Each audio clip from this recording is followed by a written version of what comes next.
Night pressed against Paris like a held breath. Torches guttered in the courtyards of the Tuileries, their smoke thin and sour in the spring damp. A coach waited beyond the gates. Dark leather, high wheels, iron rims cold to the touch.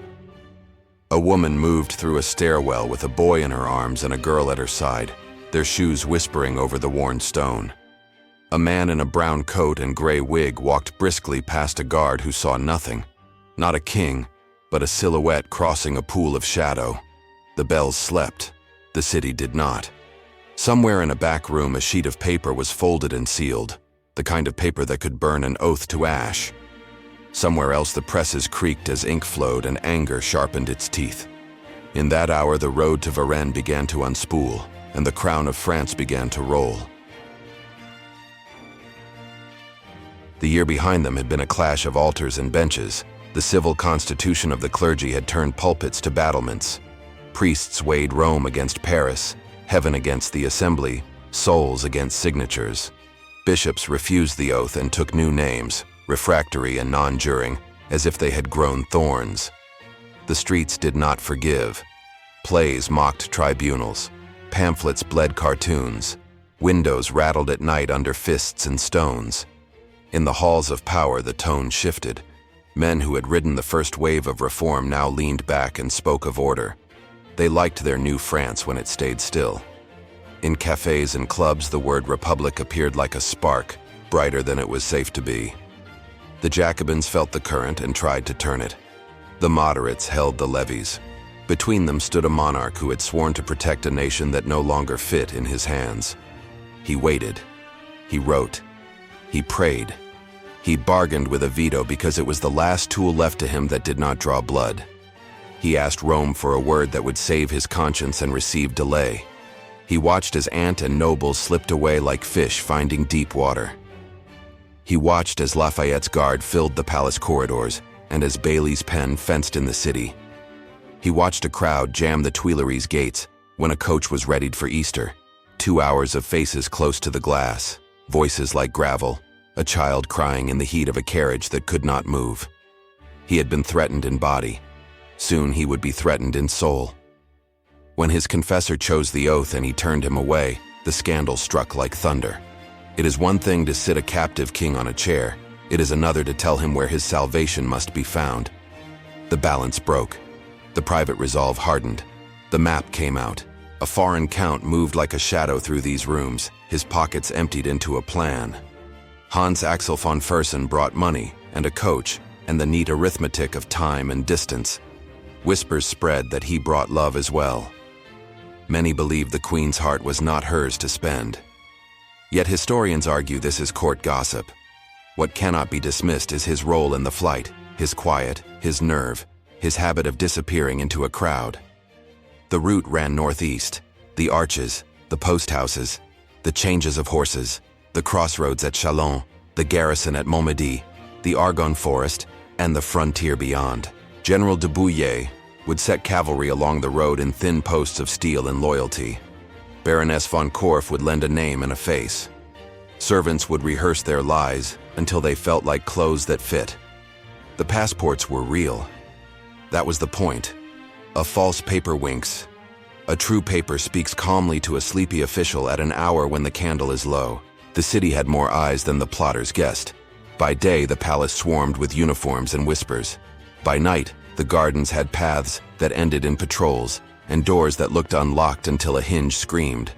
A small coach would carry the family to the edge, to Port Saint-Martin, where the larger coach waited. The timing had to be exact. A single wrong window, a single talkative sentry, a single wheel broken on a stone. The plan had room for hazards and not for miracles.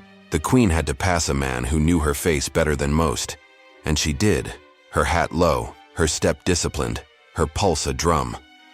The king had to become a noble he had trained the guards to ignore. He did, his height and weight close enough to pass behind a glance in poor light. The children had to keep their voices down. They did, though the little boy's breath caught at the pace and the strange hands that lifted him. The coach turned its back to Paris and went down a long road that narrowed to a line of iron in the dark. The night swallowed wheels and hooves, the axles whined. Leather straps sighed. At every stop, the air smelled of hay, smoke, sweat, old beer. Postmasters looked into lamps, counted coins, and stamped forms without a story. A captain of hussars waited and did not. His men chased off by a village that had learned to fear uniforms that came with receipts.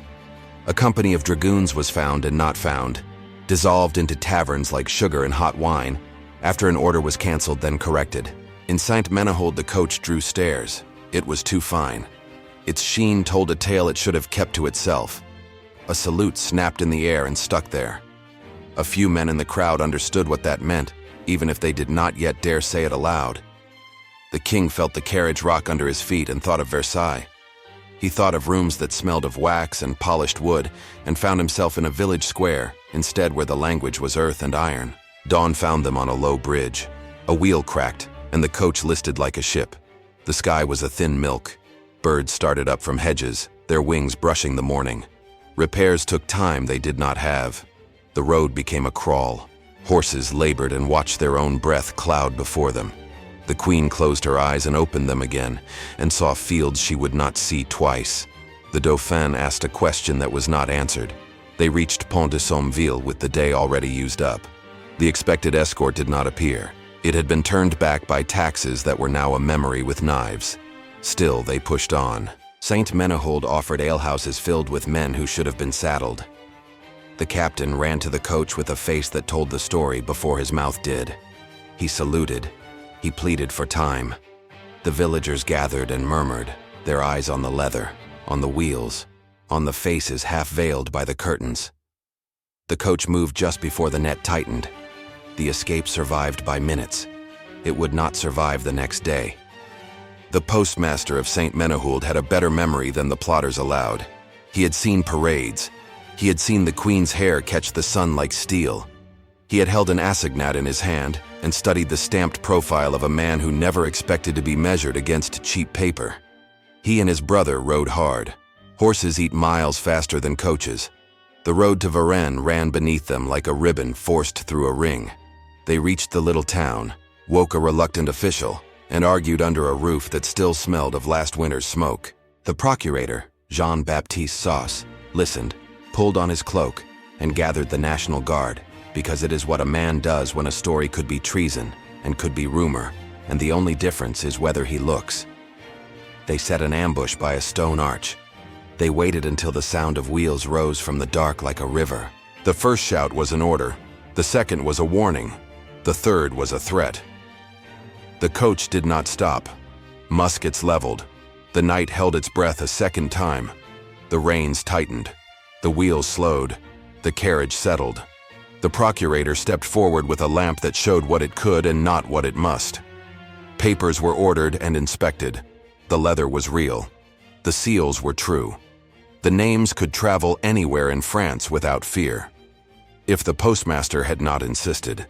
If a judge who knew the king by sight had not been summoned. If the faces had stayed in the dark. If the stairs had not creaked, as children were led into a room above a shop where a bed of straw waited for small bodies that had reached the end of themselves.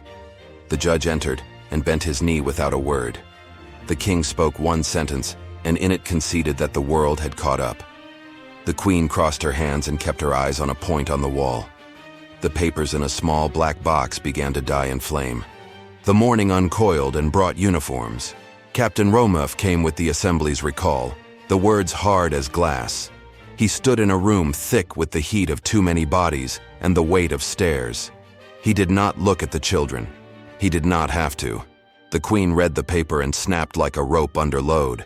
She spat a word about contamination. The men in the room bristled. Outside, the town woke all at once. The crowd wanted chains. It wanted spectacle. It wanted to turn the coach around and see the faces through the glass all the way back to the capital. A troop of hussars arrived late with an offer that smelled of wild risk. A dash to the frontier, a last hedge against the jaws closing. The king listened. He measured loyalty against certainty and found certainty more vast. The National Guard filled the street. The calculus reduced to zero. He asked for a moment with his family. He tried to erase papers that could not be allowed to reach the assembly. Smoke licked the window. A soldier saw it and pushed at the door. Pages spun out into the light like black butterflies. Too late. The road back began. The path they took home was a mirror. Villages that had offered delay now offered scorn. In one town, a mayor rode out to condemn him with full voice, a voice trained by years of town halls and small triumphs. In another, a mounted noble offered a salute that drew a musket ball through the air and into his back. Blood landed on the dust in a single dark coin that bought the crowd's appetite. Hands closed around stones. Hands slapped the coach's skin. A priest shouted curses that tasted like old centuries. Two deputies, Barnave and Pétion, joined the procession and sat in a heat so heavy that conversation died. They were men who had learned to hold their tongues like knives. The king watched the trees pass. The queen kept her gaze forward until something inside her trembled in a rhythm different from the wheels. Barnave listened to the Queen Marie Antoinette's plead and found in himself a softness he had not wanted. He promised leniency as if words could arrange fate. Paris received its sovereign with silence that hurt the ears. Notices on walls promised the rope for noise and the lash for mercy. The Champs-Élysées held a corridor of faces that did not move. The coach crept like a thing ashamed. The Tuileries swallowed the family again, the door closing with the sound of a sentence. An assembly delegate bowed, then cut with his tongue, then bowed again, as if he were rehearsing a nation's new manners in a single man. The king answered with a line that could have been written for a play that did not end with applause. He seemed to be at another's orders before his own. The keys turned in locks that had learned the hands that held them. France looked at its monarch and saw a passenger. The fiction that he could sit above the storm while the storm blew the roof off was over. The failure at Varennes did more than bruise a throne. It clarified the horizon. The oath that had split priests from altars now split sovereign from people. The word treason shifted its target. In the clubs, the word republic stopped whispering and set itself in the open. Moderates tried to patch a constitutional monarchy with claims about misunderstanding and necessity. They found that paper does not hold when belief has burned through it. Crowds that once carried portraits now carried placards.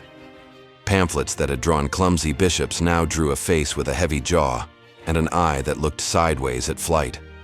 The postal network that had moved news now moved warnings and warrants faster than any coach.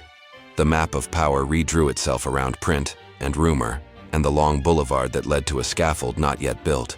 What of the man inside the story? What of the woman who had married a country that did not want her? The Queen's letters were watched, then opened, then used to make shapes that sometimes fit and sometimes did not. Whispers spread that the Swedish count's devotion exceeded duty. Many believe that this is a myth woven by enemies and admirers alike. What does not bend to rumor is the record of planning, of money, of courage, in a role that would have suited the theater more kindly than the road. The king's resolve, often called weak, looks different in the narrow hours.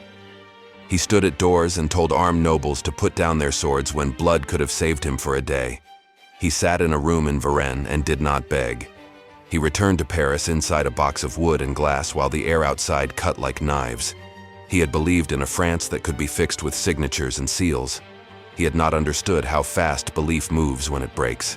The summer carried consequences on its shoulders like heavy water. The assembly completed a constitution for a crown no longer trusted to wear it. Clubs splintered and multiplied. The day of Daggers took on the shine of a parable. Easter at St. Cloud became a shorthand for a blockade that was not only of a carriage, but of a future. Provinces simmered. Frontier armies flexed. Courts in exile breathed orders into cold air. Inside the palace, the queen stood at a window and listened to the street as if it were the sea. The Dauphin practiced writing beneath portraits of kings who had never had to ask permission to leave a city. A small black box postponed its destiny. When it opened months later, it would stain reputations and seal others. The wheel that had cracked on a bridge was a small omen, and like most omens, it was ignored until it matched a larger break. History turned its face toward a square with a machine in it. Not yet, not in June 1791. But inevitability had entered the room. The civic oath had taught one generation to say yes in a new cadence. The recall from Varennes taught them how to say no to a figure they had been taught to kneel before. The silence on the Champs-Élysées was the loudest sound of the year. It told the assembly that the stage they managed no longer held the audience in its seats. It told the soldiers that their bayonets could point one way today and another tomorrow. It told the king that a crown that cannot command awe will collect dust until a blade cleans the shelf. At the end, there was still night, and still road, and still the smell of smoke where paper had died. There were still guards at doors. There were still posters on walls. There were still children sleeping while adults made choices that braided duty to fear. The coach in the courtyard existed in dreams on hard nights. It waited in a mind that wanted to cross a city unobserved. It remained a symbol that would be used and reused until the edges dulled. The escape that failed succeeded at one task. It showed France to itself with all the lamps on. It showed a church no longer willing to be yoked to a parliament. It showed a parliament no longer willing to bow to a throne. It showed a people who could watch a king pass by and keep their voices inside their mouths. In the long ledger of causes, that line was heavy. Years would place frames around this episode and argue about blame. Some would say the plan was doomed at the hinge of dawn at a low bridge. Some would say it was doomed the moment the oath was written without a blessing. Some would point to a postmaster with a sharp eye and a brother with quick hands on a rein. Some would sigh and say that everything after the first pamphlet was delay. The truth sits somewhere among these wooden benches and dark roads. It shifts when the light does. What does not shift is the image of a man stepping past a guard who does not look, and of a woman sliding past a soldier who does, and of a town that had to decide with poor information and made a choice that pulled a nation's future through a narrow door. The coach reached the palace again. The door closed again. The key turned again. The city exhaled. The presses picked up their work until their beds ran hot. The guards took station. The assembly prepared new words. The churches kept their bells polished and their chains checked. The families of Paris slept and woke and measured bread. The borders sharpened. The armies drilled. The streets learned to expect processions that did not celebrate, only summoned. The monarch knew at last that nothing he signed could restore what had been lost before he was born. The queen knew that pity would not come. The people knew that a silent city is not the same as a reconciled one. And so the season moved on, heavy with knowledge, straight toward a blade it had not yet named.